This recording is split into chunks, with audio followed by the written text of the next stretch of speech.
Okay. So today we're discussing Pan's Labyrinth. It was released in 2006.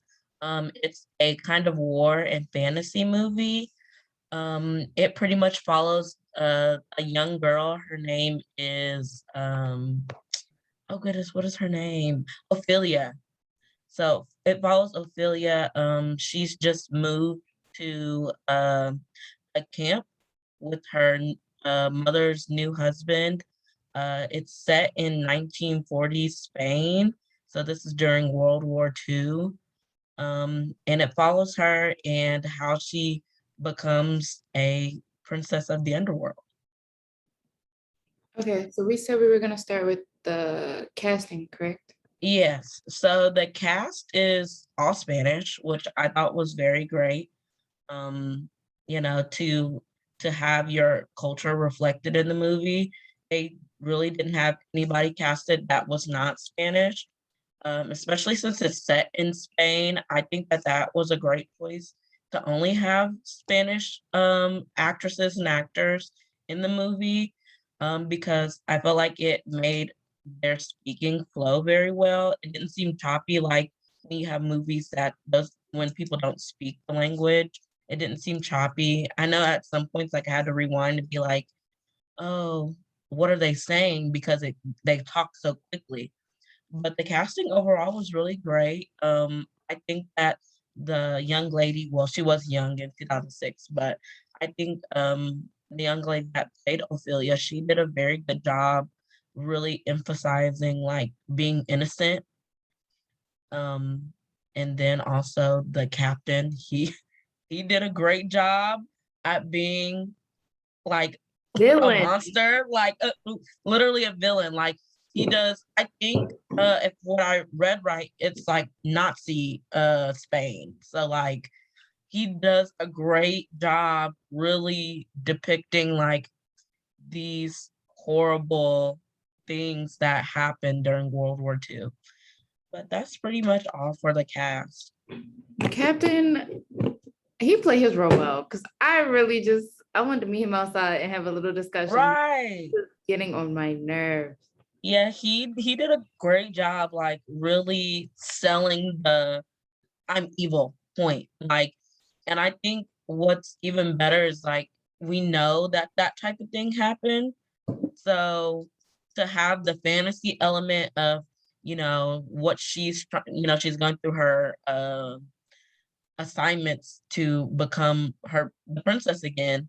So you see like she has these other bad things that are fantasized versus you have this real monster of a human that she's trying to also shield herself from. I think what you said about the captain and how you can tell like he's portraying a certain thing, sort of going to like our costuming thing. I think like the way that like some of their facial hair too, because I remember when I was watching it, one of the soldiers, his facial hair was very like close to, I guess, I don't want to say like a Nazi, but like it seemed that way. So Right. I was like, and then I realized what they were like getting at. Another thing with the costumes as well is like you see like Ophelia, she sort of starts to realize that it's not as like innocent and easy, sort of towards the beginning when she has like the dress and everything, and she comes out and she sees like it's disgusting and dirty. You see, like that's when it sort of switches in her mind in a way. Like she's going from like, oh, this is gonna be fun, like fairies, all this stuff, to oh, maybe it's not as easy as I thought it was. Right. She does have that realization around that time. I think that's really good symbolism, like in the costume department, because, like you said, like there's a switch in how she starts to see things. Like she starts to see the captain as this actual mean person. She starts to see like her mom getting way more sick. Like she's actually noticing how sick her mom is. She's starting to get attached to Mercedes as well. Like that is a big shift in the movie at that time. I think they did well. What do we say was next? Script? The script is next. Okay, so as for the script, I like the merging of genres. Like it's historical fiction, but then it's also like a fairy tale kind of. And I thought that was really interesting. I felt like it did a good job going back to that time period. Apparently, it takes place in 1944 Spain after the Civil War, and I felt like, you know, with the costume and everything, and the way that they speak and all those things, and how they like set everything, like for example how people had to come and get rations and stuff like that, and how they were the people in power, like the fathers of like the churches, like how they all came together, and like they were just talking about how to rule over these people. I thought that it just captured that very well. um I also thought that it showed a lot of foreshadowing, especially with Mercedes' knife. Like the whole time she was just like cleaning her knife and stuff like that, and the camera always made sure to show that. And the captain's watch as well. Apparently, his father smashed the watch so that he could see the time that he died, and he always seemed to like look at the watch, even like towards the last scene where he like was about to die. He looked at the watch one last time. Um, and also the part where the captain is shaving and he slices his reflection in the mirror, and you know that happens to be how he got hurt and how he was weakened and died. Um, as for the dialogue, there was a lot of repetition. Like, for example, whenever the captain was torturing people and he was introducing his tools, and they spoke in a lot of parables, like especially the faun. The faun was always like telling stories while he was talking, like, oh, like, you know, the moon is going to get full soon, you're the daughter of the underworld, you know. And it definitely had all the elements of a fairy tale, you know, as much as it was um historical fiction, it was also a fairy tale as well. Like it was a lot of magic. There was the hero trope as well, royalty, and then the opening starts with a long time ago. You know, when they first start setting the story as to like what happened to the original princess and how her spirit was just lost until Ophelia was born. And it had a universal lesson of doing what's right and thinking for yourself. And also, when I was doing my research on the script, I thought it was interesting how it was originally supposed to be about a pregnant woman falling in love with a fawn. And I love that they didn't choose that idea, because I just thought the idea was very weird. Like I like having I like that they made the little girl the main character, because I feel like a fairy tale like has to have a youthful quality to it in order to work. So I definitely like that. And it also took up to a year to write the script, which is very telling because I feel like it was very detailed. Yeah. I agree.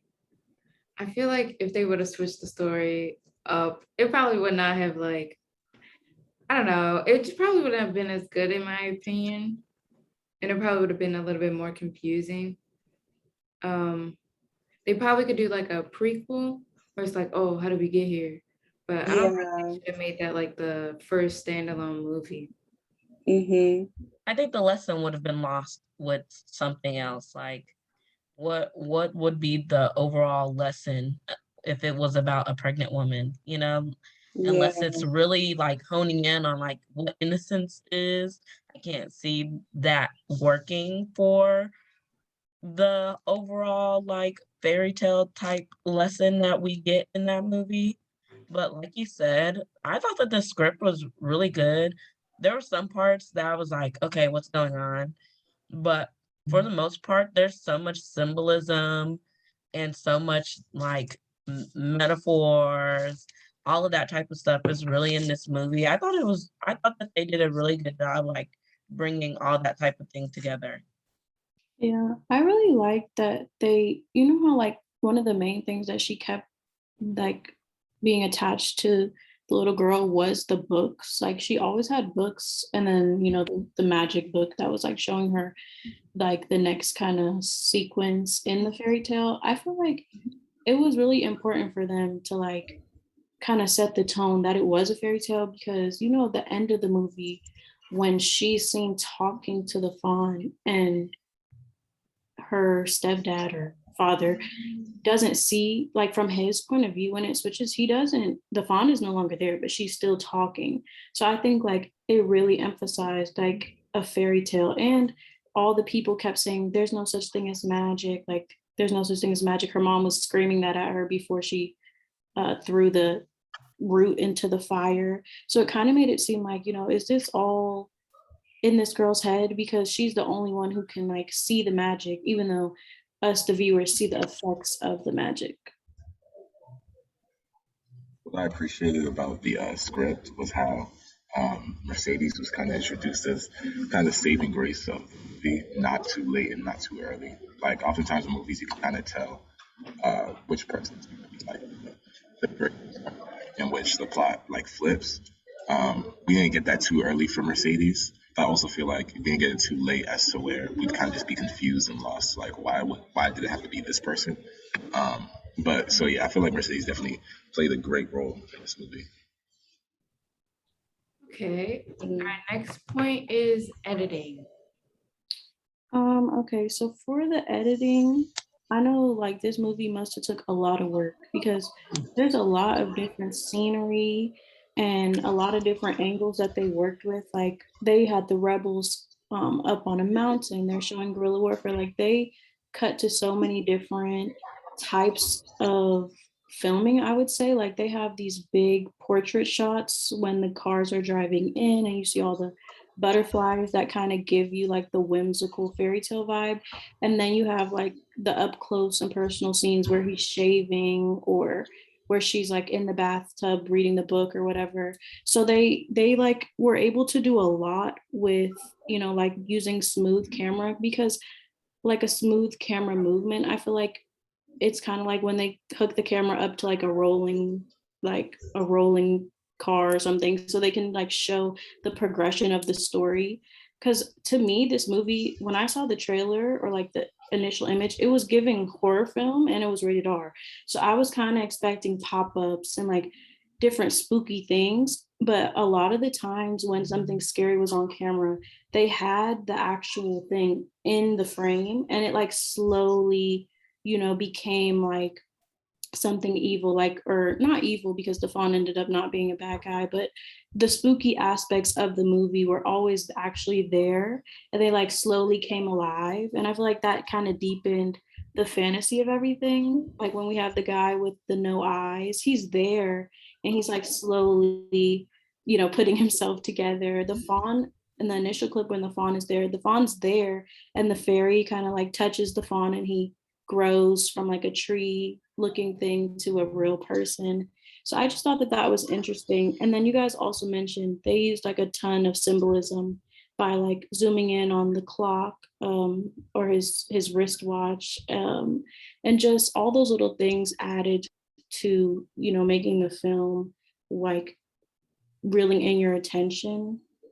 Also, when I looked up how they made the movie, they said they had to use like a lot of computer generated imagery for the effects, the toad, the man with no eyes, and the fawn. So I just think like, and the fairies. So the movie just in all took a lot to make, to because it's like realism with the fantasy on top, kind of. Yeah, yeah, I agree with that. Like with everything you said. Even to add on to that, like a lot of the camera work, as you were saying, like you knew what was in frame, like what was gonna happen, and it kind of a lot of the camera work had to do with a lot of dramatic irony in the sense of there would be someone in the front of the frame who's kind of preoccupied with something else or not really understanding what's behind them and the dangers behind them. Like a couple of examples, like when Vidal was just finding out that the doctor was up to something, helping the rebels. He was in the background where the doctor was preoccupied, giving them the shot, or when the doctor was trying to walk away and Vidal pulled his gun out. Or another time when Ophelia was in the labyrinth and she was eating the grape and she didn't know that the monster was, coming alive, literally ready to get her or the fairies or whatever. So, there was a lot of cool camera work that really was a really dramatic irony, like bracing for what was about to happen.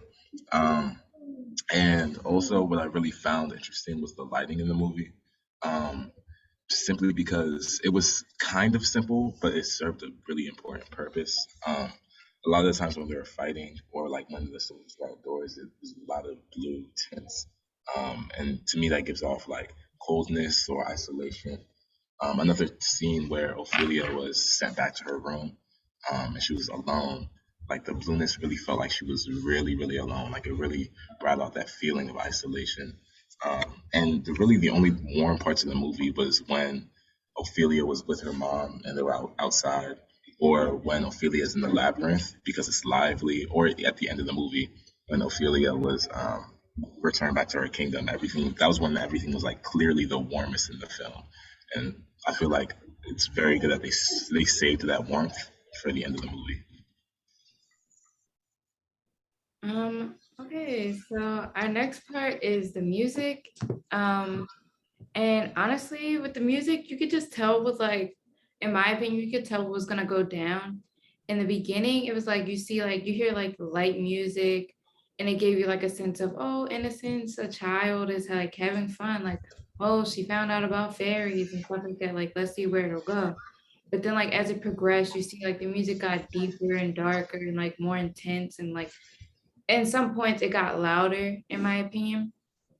With the captain himself, it was like even from the beginning, every time he would come up, it was like dark music, and it was like just more aggressive than what it like originated from. And then I also looked it up. They also had like this lullaby that went on throughout the movie. I don't know if you like noticed, but it was like in the beginning, it was sort of like a soft like beginning of the song, and then like as you see like towards the end when you see like where she's going, it's sort of like a farewell, like a, oh, she's going to rest, but it's more than just resting. um I don't know. And then you see like with Mercedes and everything, every time she was being a little sneaky, they would play like a little tune, so you were just like, oh, what is she doing, like where does she, like what is her intentions and everything. And I thought that was cool. They use different sounds as well throughout the movie, not just like music that sort of gave you like a tell, like when they first got to the place and it was night and Ophelia was scared, so she like got in the bed with her mother. You hear like all these sounds, like you hear the loud winds, you hear like creaks in the ground, and it gives you like an obvious like, oh, she's a child, so like every little thing is a monster, every little thing that's popping out is like something scary. So you got a sense of that. And then you could also tell during the scene after the mother gave birth, sort of how it got quiet and then it sort of got a little bit louder, and then all you heard was like a baby cry. So you sort of got like the tell of what exactly happened. Um, yeah. Oh yeah. It just gave like an atmosphere throughout the movie. That's all. That's all that's point. Yeah, I agree. I now that you said like there's a lullaby throughout, because I know she asked Mercedes like, "Oh, can you sing me a lullaby?" I think that's the first time that I noticed that music pretty much played throughout like all of her big scenes, like all the big scenes with Ophelia, like when she's reaching a turning point. I think that's played at like all those type of scenes. Um, but there isn't a lot of music, I think, compared to a lot of the movies that we've watched so far. I think this one has had like the least amount of noticeable music, but it has had like a lot of sounds, like you said, like there's a lot of different sounds going on. There's a lot of guns, but I think that that's like how war is. Like there's not a lot of stuff going on, just a lot of background noise almost. So I thought that that was a good thing for them to do, to really emphasize, like, although we are focused on Ophelia and the fairy tale part of this, we're also focused on how this is a war movie. I thought that that was a good thing for them to do. I agree. And I guess our last section is the psychological impact. And then the question was, one second. Ah, the question is, what is the role of the media in conveying objective news analysis and historical accounts? Mm. Well, I did read a couple of things about, like, kind of what the overall, you know, moral of the story was. There's a lot of different things, just because, I mean, everybody gets something different out of a movie. But one that I thought stood out to me was, like, good, not really good versus evil, but, when people choose their morals over um listening to what over obeying people. That's what I mean. Because we see at the end, she says that she's not going to sacrifice her little brother just so she can have a throne. And then we see the doctor. The doctor was like, he wasn't going to just obey what he said because pretty much he has morals. Same with Mercedes. She was helping the other soldiers out. She was really hanging on to her morals versus just letting them, 'cause I know her brother was in it, but I think even without her brother, I think she would have done the same thing.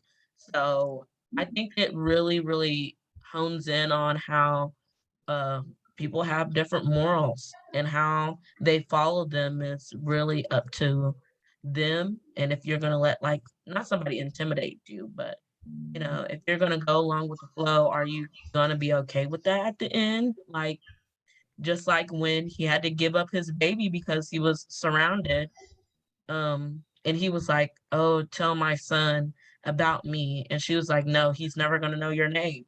So it's like, you've done all of this bad just for you to get nothing out of it.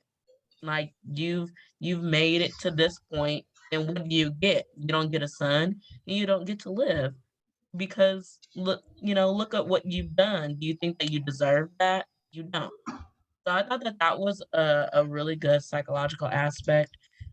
I mean, and it does a really good job at showing just opposite tensions in that time of Spain's history. And I think it could be converted to a lot of different times in just world history, because I think that those type of civil wars, I mean, and world wars, they happen more than we think that they do. And to be honest, I never knew that Spain had a, like, civil war. I don't think it's something that's really taught to us like that. So I thought that it was an interesting movie to really bring that to light. I think tying like the question and like the psychological impact in a sense, you also get like you get to see how war or like yeah, war and like this like violence and negativity in a sense sort of affects a person's innocence and like their childhood, because you see like in the beginning she was like pretty chill, like she was like very like you would see her smile a lot more than what she was doing towards the end.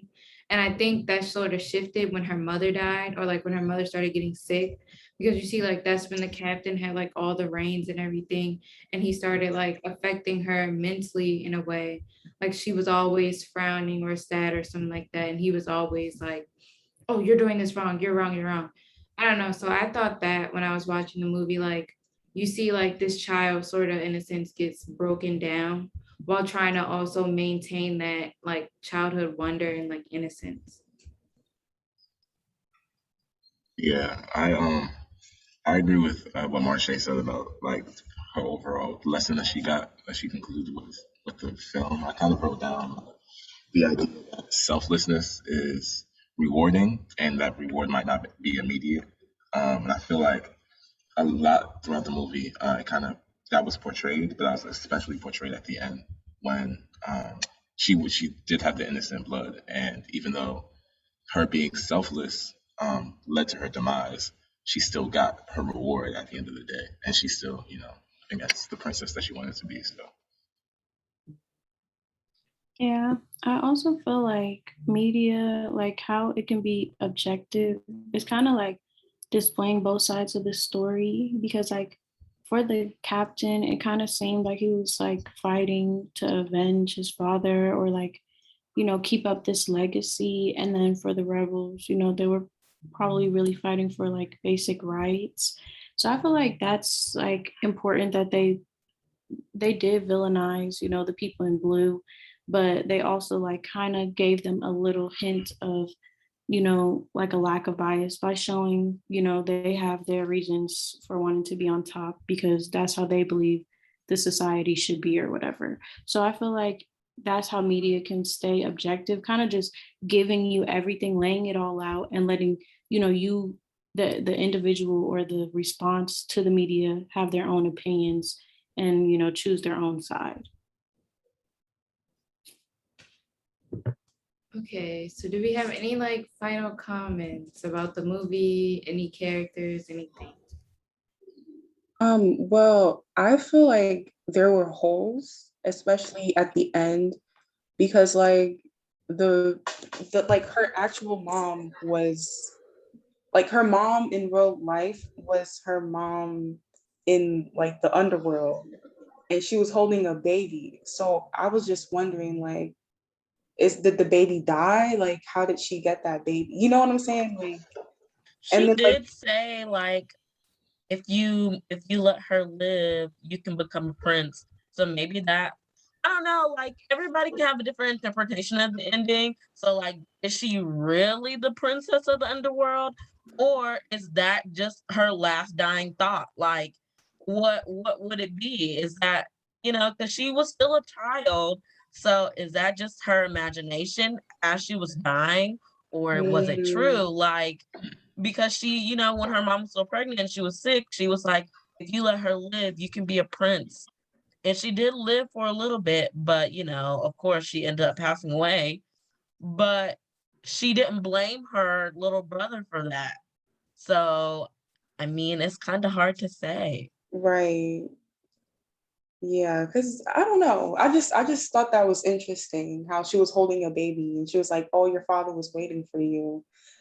Yeah. That's Right. such an interesting perspective. Like that little, fantasy that you just said, like things are clicking for me. Like Think she about might that have, at all. yeah, she might have just been because like you see, she was kind of like dead, and then Mercedes sings her the lullaby, and she kind of like has a last breath, Right. Yeah. like, oh, maybe she really was just making it up because he did walk away, say, well, you're not fulfilling the prophecy or whatever. But I kind of thought, oh, when the blood was dripping, it made it seem like she did fulfill it in a way. Right. But she might have just been dreaming, or like that's her last thought. That's so interesting. I mean, Wow. I feel like that really connects to what Destiny was saying earlier about like how I mean, how nobody else could see it but us and her.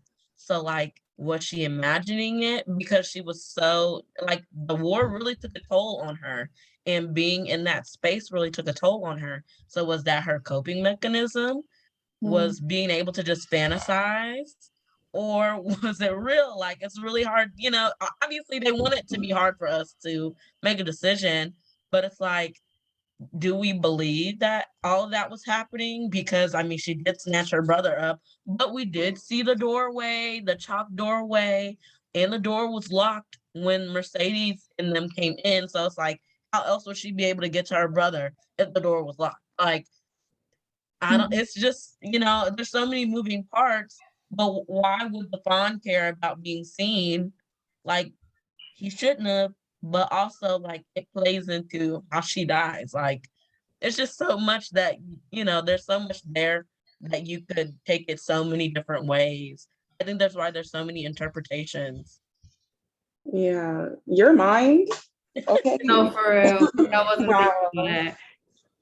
I think my final comment is that like I like a lot of stuff that is fantasy, but that little no eye thingy, Right. Mm. I think when I seen that, I was like, oh, let me put a pause on this for a second. I was like, what the heck is that?